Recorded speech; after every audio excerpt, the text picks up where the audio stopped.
Victory, victory, victory, victory. I want everybody to repeat this after me. It's easy to be a follower, but I'd rather lead so that others can follow me. Beautiful. God bless you. God bless you. You know, when I get up here, I speak from the heart. I tell you about my struggles. I tell you about my flaws, all the tragedies and triumphs in my life. I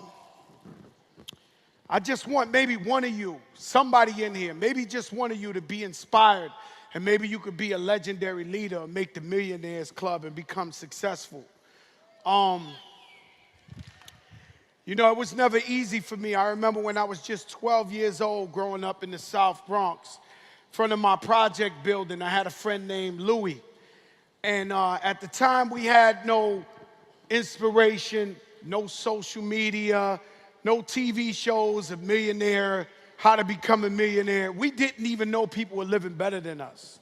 I remember sitting in front of my building, and the Bronx looked at like a bomb just blew up the whole neighborhood. Literally, if you could go back and Google teleprompter, if you could go Google the South Bronx in the 80s and 70s, it really looked like Vietnam, like somebody blew up the whole Bronx. So there was no inspiration. And I remember even being young and never having nobody in my family successful before me, I remember knowing and telling Louie at 12 years old I would get rich or die trying. I knew that God had a better plan for me, and I knew all I had to do was just keep fighting. See, a lot of you guys are destined for greatness, but just like a racehorse, you got to put your blinders on and keep going till you get victory, till you enter that finish line. Now, I remember going to the Apollo Theater. This is a theater in Harlem where if you suck, they throw apples at you and they throw you off stage. It was amateur night at the Apollo, and I wanted it so bad. I remember joining the Apollo Theater and showing up. And I looked around the room, and there was 100 contestants there. And I remember telling myself, I don't know what these people are doing here. I'm the champion. I'm going to win.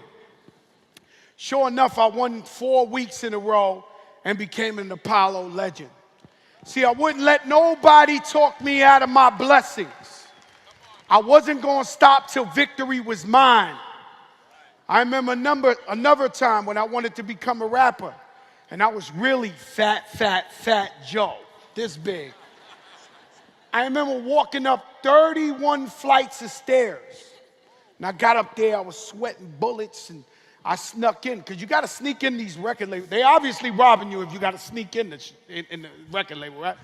So I get up in there, I grab a record exec, and I said, I'll even say his name. His name was Cookie Gonzalez. I said, Cookie, I'm Fat Joe from the Bronx. Can you hear my demo?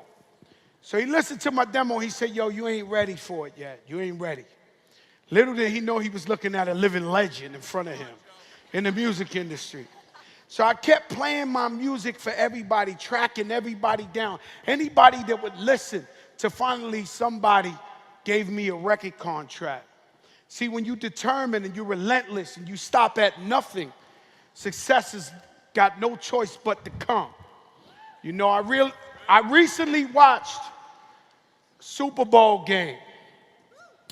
And I was so, you know, I'm Team Brady. You know, I'm bandwagon Tom Brady. Like, yeah, I ain't going against him for nothing.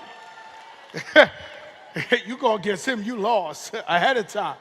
But I remember watching the Super Bowl, and I heard such an incredible story about a player in the LA Rams. His name is C.J. Anderson. He's a running back. C.J. Anderson was cut from 3 teams this very year in the NFL. Stop the teleprompter. So what you have to understand, imagine you work your whole life to become an NFL player, and finally your dream comes true, and they cut you off the team. C.J. didn't give up. He went and tried out for another team. He made it to that team, and he thought he had it. They cut him. He didn't give up. I probably would have gave up by then, but he didn't give up. He went for a third team. After going there, he probably told his family, hey, I made it to the third team. Shortly after, he got cut again. You thought he would quit? Not CJ. He went and tried out for the Rams and did so well this year. He was at the Super Bowl, and I was just thinking, I was like, man, this is an inspirational, incredible story. This man wouldn't give up, and he actually made it to the Super Bowl. That's how you guys got to be. You got to be determined. You got to be relentless. There's greatness in all of you. You all come to the convention because you want to succeed in life, and you know God got a blessing for you. It's all up to you. It's all up to you to put the blinders on and go to the finish line. You can keep going on the teleprompter. Doing a great job. What a story of determination, triumph, and victory. Even though nobody beats Brady, I found so much inspiration in hearing CJ's story. Could you go up, my brother? It's a lot of stuff I got to write. Yo, by the way, let me tell you something. Hold up. This is much more stressful than being a rapper. To get up here and talk to a group of people, entrepreneurs, and inspire them. We come from all walks of life. I can't come up here and bomb. I'm working the whole week by myself, ignoring my wife. I'm sitting there writing down, what am I going to say to make somebody be successful, somebody to be a legend in this business? I want somebody to get up here 20 years from now and say, Fat Joe inspired me. Big Al. You know, a lot of times we all have this little voice of doubt in our head. That little voice comes up. You know the voice I'm talking about. Yo, Joey, we hungry. I'm on a diet, the greatest carb-free diet of my life. I pass a McDonald's. The McDonald's fries start breakdancing next to me, singing to me. Joey, you're never going to make it in market America. You're not going to be successful. You're not going to have a successful team. Sometimes you got to smack that voice of doubt out of your head. This is very true. We have to learn to think positive and speak victory into existence. So you got to speak it up so it can happen and make it possible. See, the only way to truly know success is to fail. Failures are lessons. You would never appreciate success unless you fail. When you win, you feel so happy. All these times we messed up, now we finally won. Victory is incredible. I remember meeting my wife 24 years ago. She was so beautiful. She still is beautiful. She's amazing. I'm so blessed. I'm so lucky. You see my senorita be around here, man. I'm so lucky. But I remember meeting her, and I took her to my apartment. When I opened the door and I took her to my apartment, I had no furniture. All I had was a mattress on the floor. My wife is so incredible, too. She walks in, she goes, "You live here?" I said, "Where's the furniture?" I'm like, I mean, you know, it's just a mattress, but, you know, it's furniture. And she said, "Oh, my God, all you have is a mattress?" I said, you got to understand, baby, what you see, when you see a mattress, I see a mansion. When she sees the beat-up Bronco that I drove her around in, I already saw a Rolls Royce. See, we didn't have no money at the time, but in my mind, I was already rich. You got that, huh, JR? In my mind, I was already rich. See, sometimes you don't have to have this physically yet, but you have to think success and victory. It's very important. Dream big and make your dreams reality. Very important. You know, what I'm going to tell you right now, we should all feel this way. Life is so precious. I miss it already. And I'm not gone, and I don't plan on going nowhere yet. But life is so beautiful, I miss it already. Appreciate it. I have a pretty amazing life. I have a beautiful family. I'm healthy. I'm an American success story. I wake up every morning and I'm so blessed. I pray to God. I tell my family how much I love them. I think of success. I think of victory. until the phone rings. When the phone rings, I get one of my friends I tell you about, these habitual depressants. I pick up the phone. I was the happiest. I could dive off a mountain. Yo, I got problems. I got no money. My wife. They try to bring this negative energy into your life. You look on social media sometimes and all you see is, oh my God, another legendary singer, actor died today. You get depressed that day. See, the negative energy comes from outside and it tries to disrupt what you're doing. We got to keep the negative energy away from us. It's the only way to succeed. Stop letting negative energy in your life. People are habitual depressants. They complain about everything. They never have the will to fight. They give up. Nothing to believe in. My friends, I'll tell you something. I'm tired of doing the impossible for the ungrateful. You've ever heard of that? I'm tired of doing the impossible for the ungrateful.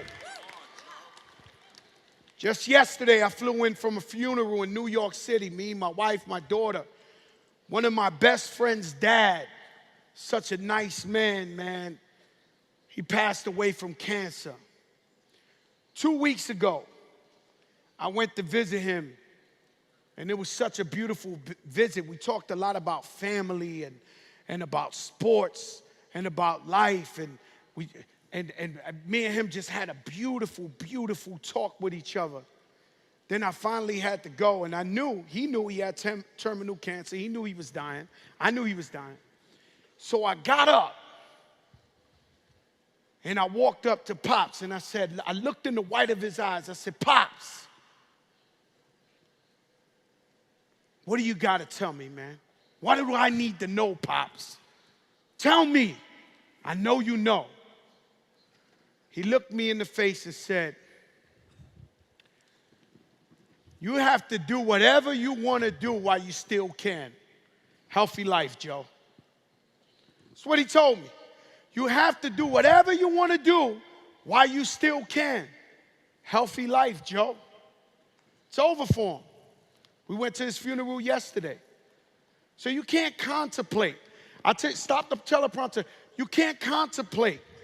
You can't wonder if you can do it or not. I tell you all the time, people get in this business in Market America, and it's like a game of double dutch. These people playing double dutch, and you see somebody on the side, and they keep looking at the ropes, and they say, I know they got money. I know they rich. I know they got products. I know they got the shopping annuity. I know they got a convention. And you keep looking at everybody play. Fat Joe just jump in there and start jumping rope.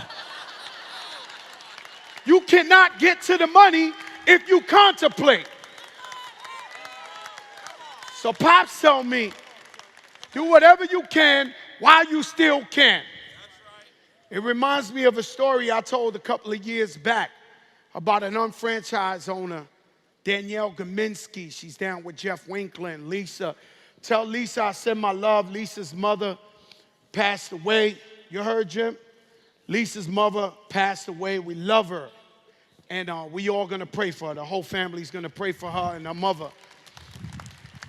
Well, Danielle Gaminsky is a franchise owner, and she was fighting cancer a couple of years back. This is a mother of 5. She told us stories about how she would drive 6, 8 hours to go to the regional. She told us how she was so committed to the business ahead of time. Then when she finally got cancer, she was happy that she already had done the business before she needed it. So now, you know what I'm talking about, Pam? She has medical costs. She has to take care of the kids. She has to take care of family. And she has to beat cancer. But she's so glad that she had the help from Market America in the business that she had built ahead of time. You have to take advantage of time. Life is precious. You know, the other day, I was scrolling down Instagram, and I saw one of the craziest quotes I've seen in my life. Stop the teleprompter.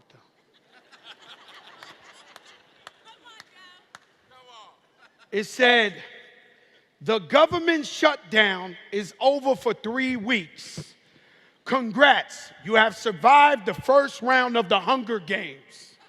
Round 2 starts February 15th. There's people playing God with your life. They don't care. I'm not talking about Democratic or Republican.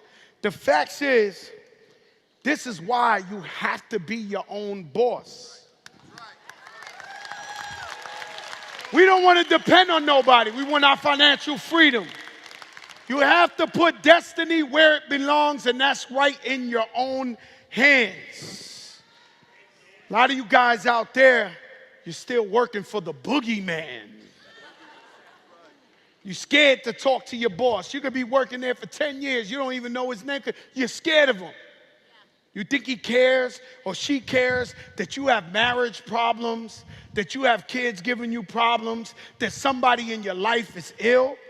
Bottom line is they only care about the bottom line. It's them. There is no job security. Stop the teleprompter, period.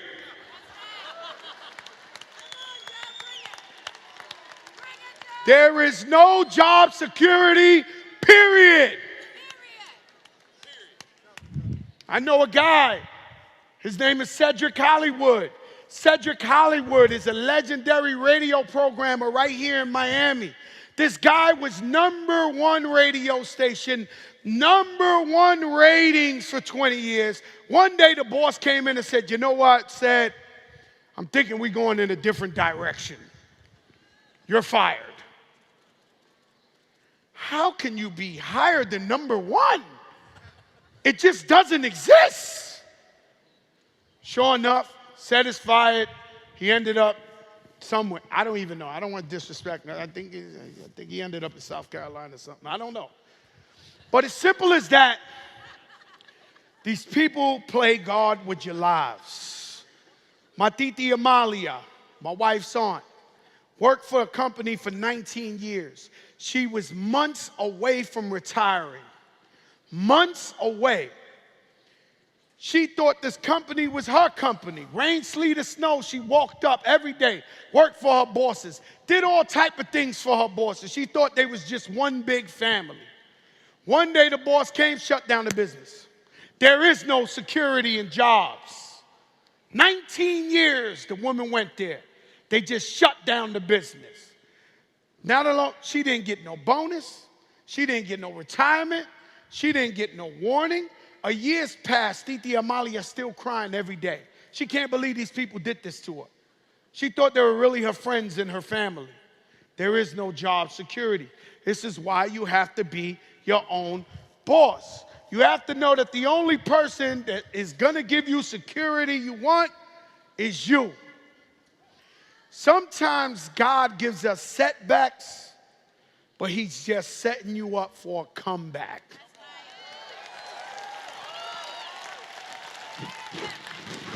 Sometimes God gives you a setback, but he's really setting you up for a comeback.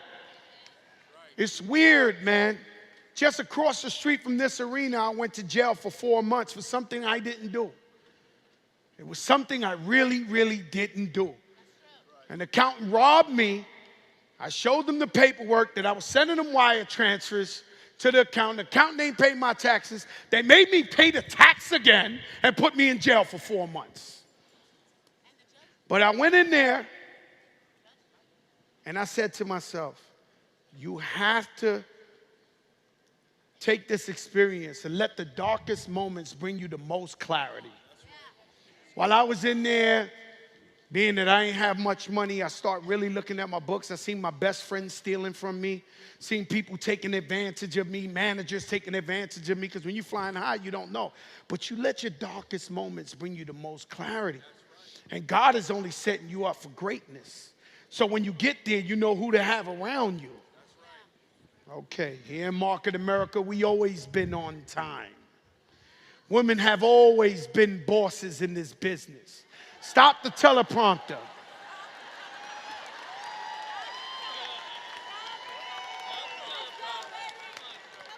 2019, they finally caught up that women deserve to be bosses, huh? Here we got Elizabeth Weber, Joanne Chi, we got the big boss, Lauren Ridinger. We always been ahead of time. Everything you hear now is America's divided, America's divided. Well, they could come to this arena right here and learn something in America. We always get it right in Market America. We got white people, black people, Asians, Latinos. No discrimination. Our family is filled with diversity. See, JR knew ahead of time that if you give a chance to people, if you give them financial freedom, regardless of education, race, creed, gender, whatever it is, if you just show them a plan and a system that works towards financial freedom and residual income, everybody happy. Everybody happy. America needs to come in here and really see what we're doing here, because we're doing the right thing here.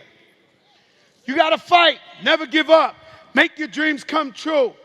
Be the first and the last one to your meeting. Be the first one there, the last one to leave. And when you get there, you talk to your prospects. Learn to know them. Gain some trust. Tell them about your life. Find out about their lives. See, the plan is just protocol. The plan is protocol. Something we got to show. The Surgeon General warns, let's show the plan. But the real meeting is before and after, when you talk to your people and you gain their trust. If you're a true leader and you go to a meeting, don't go to a meeting with a crummy attitude. Don't go to a meeting stressed out. Don't go to a meeting with bad vibes, because your people, the energy, they pick up. They fall off. I'll tell you something. They say a cat got 9 lives. When you join Team Fat Joe, and I know that you're going to be great. I know you're the next Elizabeth Weber, and I feed you the info, and I go to these houses with you, and out of nowhere you disappear. It's like I lose a life. Cat got 9 lives. I lose a life. I invested my life into this person. And we actually feel sorry for them, because we knew they had what it took to be successful. If only they fought through. If only they fought the adversity. A lot of times you got to go through the bad so God can give you the blessing. It's always a lesson. I'm almost out of here. Dream big. Believe in yourself. No, we got Dawn Floria on play. Dawn, I love you, sis. Dawn, defense attorney. She's in New York fighting the biggest cases, selling lipstick in the bathroom.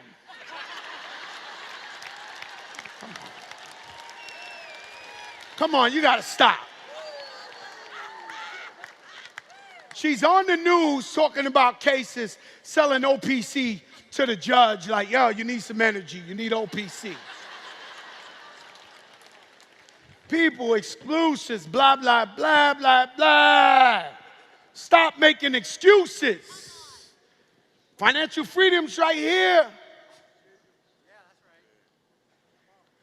Everyone, before I leave, I'm going to tell you, the next convention will be bigger than ever.